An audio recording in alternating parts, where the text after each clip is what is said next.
After waking up with a jolt, the girl lay in the bed a few seconds long, reaching over to switch on her bedside lamp. She tried to remember exactly what he had told her. Her sweet slumber away when she couldn't. The brunette swung her legs over the side of the bed and heaved herself up, checking the time on her phone. She snorted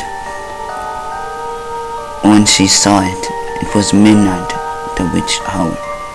Calling that sleep would only evade her, she left her bed for the kitchen, a good cup of coffee in her mind. As she passed by the front door, a chill spread like liquid fire down her spine.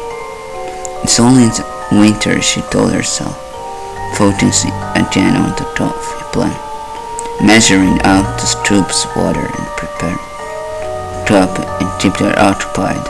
But as the dark liquid boiled, she had nothing left to keep her mind from weathering off. The chill returned, and she couldn't help but to glance behind her to the front door. It stood there innocently enough, just like always. The deadbolt was still in the place, and she couldn't see nothing amiss with it, turning black into her coffee. She did her best to forget about the feeling. Wished her cup in hand, she started back towards her bedroom.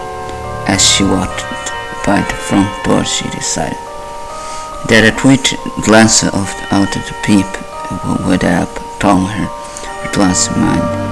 The chill witness with each step she thought the door and further away from the safety.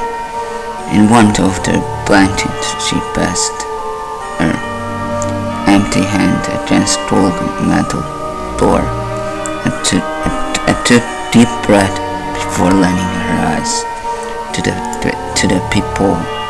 At first she couldn't see an inky blackness somehow seemed to sweep in itself. When she blinked in surprise, the void method she wished had ended its place. There stood what she could only guess was once a man, the limbs were long and intimately outward with the built joints bracing off into several arms. Not unlike the branches of a tree, the creature was wrapped in a black sweat, somehow managing to think more nightmarish to her. The glint of the proverbial cake, however, was that past the healthy thin face. It was and through her mind blurred, ghastly, fierce spare its shot and horror. She shoved herself away from the door, with a hand still pressed against it, the stealthy mud of coffee fell. The liquid burning her bare legs as she fell backwards and tried to crawl away from the door. She knew somehow that her mind had to be playing tricks on her. As she crept and walked away from the door, she watched as tremulous pledge as the void she first saw snake around through the crowds. The girl was trapped, and between the instinct to flee and the gut feeling turned back on the door. When the door joined, an urge to flee overcame her, and she slipped in the burning liquid. As she tried to make it back to her room, she knew deep down that she was trapping herself in a corner, but she had to get away from the door. The girl was halfway down the halfway when she heard Bruce lock the door crack open. She screamed and slipped into the wall, cracking she on stunning her. After that was only blackness. Nicole, a warm male voice snapped the woman out of her trance as she turned around. She was met by one of her sister's thoughts.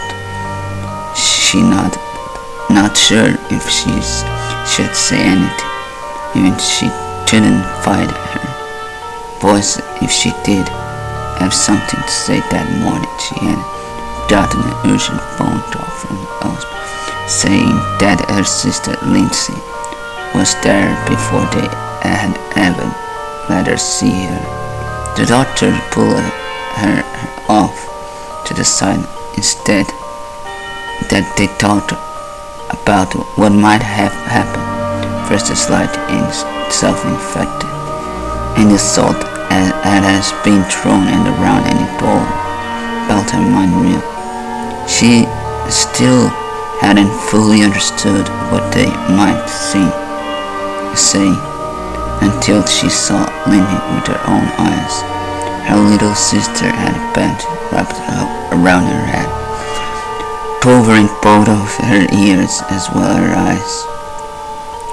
They said that it was to keep her now dead eyes from drying out and trying to keep infection of the wounds. Lindsay asked made 2 years.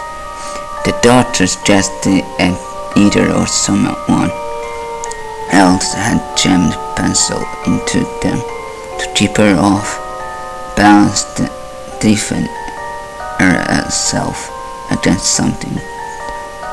There was the midst of the first and second degree burns on her hands, legs and feet from that was assumed to be toffee. Her neighbors found sleep all over and tried to tear her apart. As Nicole walked into her sister's hospital, from the first time she thought she had spied the silhouette of a man in the window that she knew was impossible. Her sister's room was on the 3rd story of the hospital.